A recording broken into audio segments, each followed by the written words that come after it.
பாப்பா ஏன் சோகமா இருக்க? எங்க டீச்சர் ஏபிசிடி படிச்சிட்டு வர சொன்னாங்க. கவலைப்படாத, நான் சொல்லித் தாரேன். நான் சொல்றத திரும்ப சொல்லு. சரி.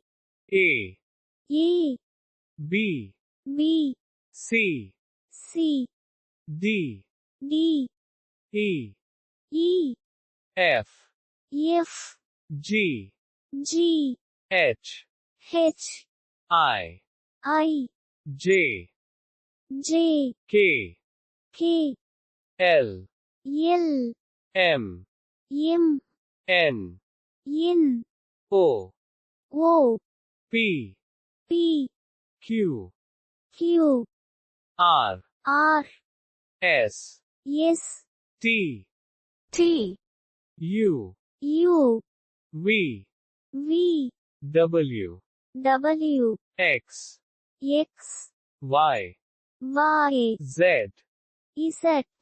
திரும்ப திரும்ப படிச்சா சீக்கிரமா மனப்பாடம் ஆகிரும். ஓகே பாப்பா, வாழ்த்துக்கள். நன்றி.